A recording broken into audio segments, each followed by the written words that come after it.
दोस्तों, आप जानते हैं कि एटम में न्यूक्लियस के चारों ओर इलेक्ट्रॉन घूमते रहते हैं।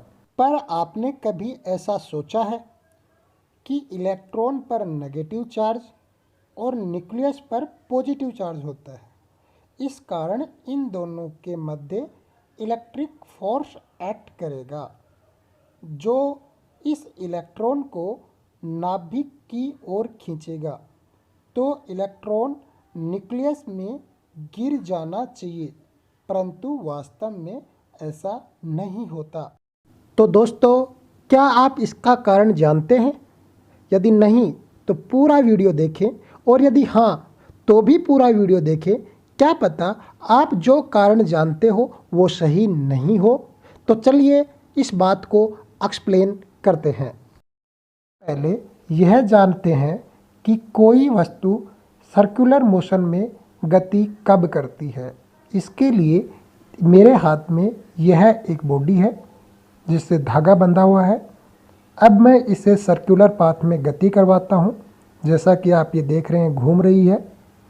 परंतु जैसे ही मैं इसे छोड़ देता हूँ तो यह घूमना बंद कर देती है, दूर चली जाती है। ऐसा क्यों हुआ?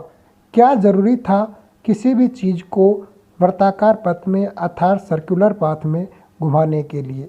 उसका कारण बताते हैं। यदि कोई बॉडी सर्कुलर मोशन करती है तो उस पर सदैव बाहर की तरफ एक फोर्स एक्ट करता है, जिसकी डायरेक्शन सेंटर से बाहर की ओर होती है, जिसे सेंट्रीफ्यूगल फोर्स कहते हैं। अब यदि इस बॉडी को अंदर की ओर न खींचा जाए तो यह सेंटर से दूर चली जाएगी। अब आप समझ गए होंगे कि किसी भी वस्तु के सर्कुलर मोशन में जितना फोर्स बाहर की ओर अर्थात सेंट्रीफ्यूगल फोर्स होता है, उतना ही फोर्स सेंटर की ओर लगाना होगा, जिससे सेंट्रीफ्यूगल फोर्स कहते हैं। यदि ये दोनों फोर्स आपस में बराबर हैं तो वस्तु घूमती रहेगी।